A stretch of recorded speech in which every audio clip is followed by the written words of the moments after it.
मेरे होते हुए तो बेटा कोई तुम्हारा कुछ नहीं बिगाड़ सकता। हाँ, मेरे बाद क्या होगा मैं नहीं जानता। ऐसा मत कहे पापा। अल्लाह आपका साया हमेशा हमारे सरों पे सलामत रखे। मैं अंदर आ सकती हूँ पापा?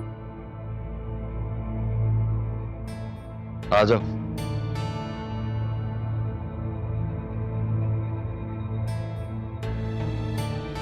हदील की कॉल आई थी, कह रहे थे आपको हॉस्पिटल लेके जाना है डॉक्टर के पास।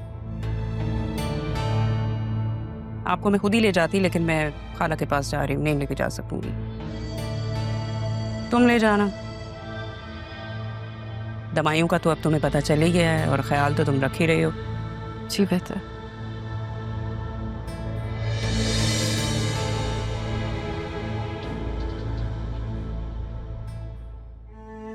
मैं तो पापा को भी नहीं बता सकती कि इनके जहन में क्या चल रहा है हम बाप बेटी के रिश्ते को लेकर। जी कुछ वक्त दो मुझे, मैं बात करूंगा दिल से और उसे सब कुछ बता दूंगा। पापा बोलते किसी ने कि आपका और मेरा रिश्ता किसी के सामने ना खुले, हमेशा ऐसे पर्दे में ही रहो।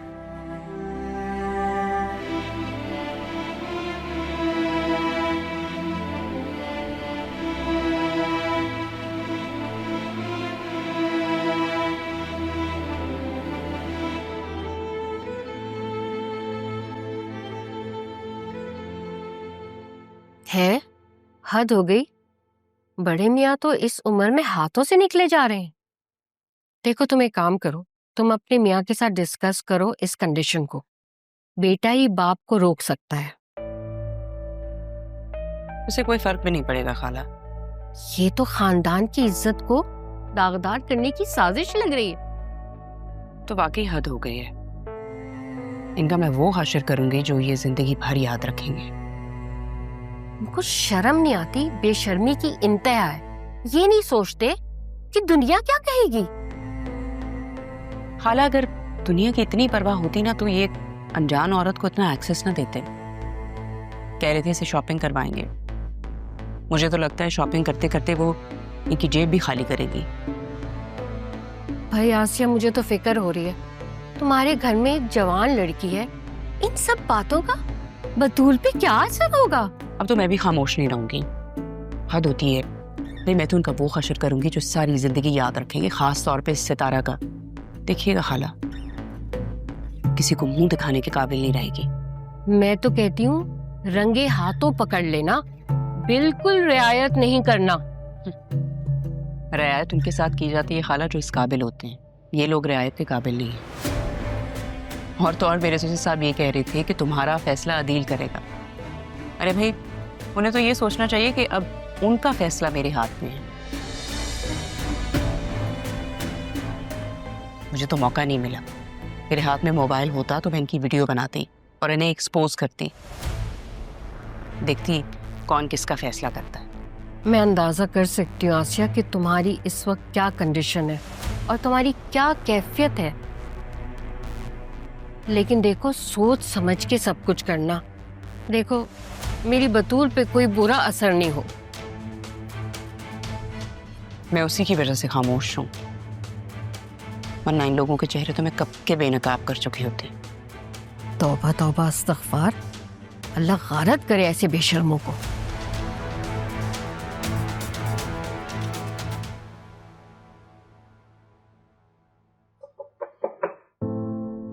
मैं आ जाऊं?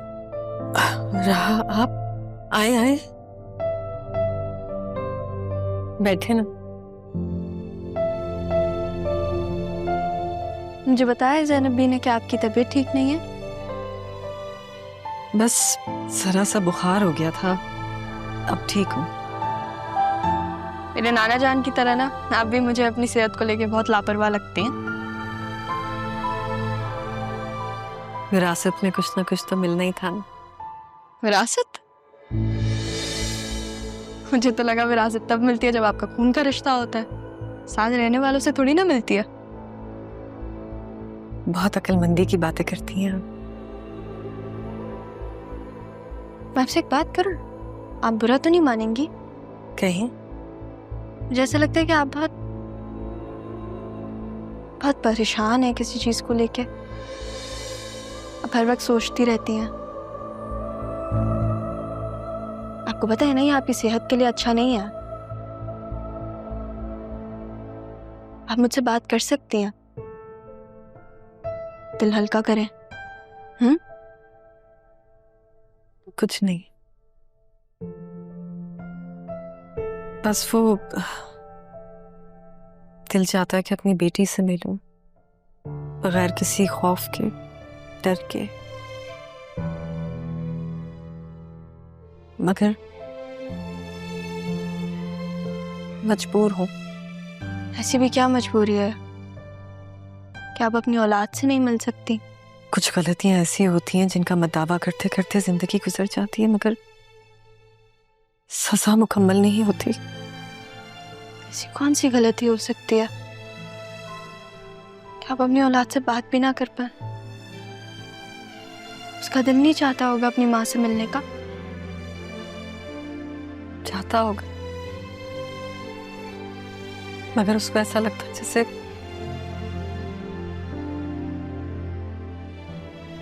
उसकी माँ मर चुकी है।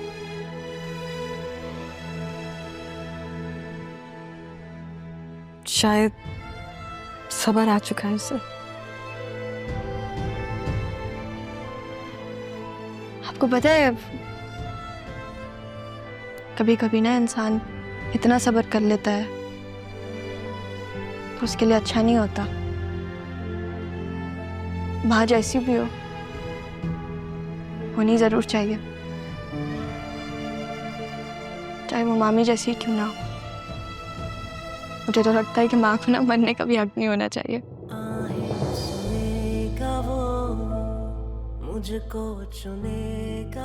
आपसे बात करके दिल को सुकून मिलता है। दिल की बात कर लेती हूँ मैं आपसे। इतने से दिनों में आदत हो गई है मुझे आपकी। अच्छा, अब मुझे ऐसे ना देखें, बहुत सेंटी माहौल क्रिएट हो रहा है। मैं रोने लग गई ना, मैं बहुत बुरी लगती हूँ रोते हुए। मुझे ज़ैनब भी ने बताया था कि बतूल ने बिरयानी बनाई है। मैंने ऑफिस में कुछ भी नहीं खाया, मुझे बहुत भूख लग रही है। आप मेरे साथ चले ना, बिरयानी खाते हैं, आपको मूड अच्छा हो जाएगा। नहीं बेटा, दवा खा चुकी हूँ मैं।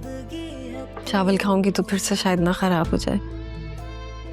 आप लगता है सीधा ऑफिस से यहीं आ गए? जी, वो दरवाजे पे ही ज़ैनब भी मिल गई थी। मैं बस फौरन से चेंज करके आ गई। मैं आपके लिए ना रोज लंच में कुछ ना कुछ बना दिया करूंगी। ठीक है, आप बना दिया करें। चले, मैं खाना खा के आती हूँ।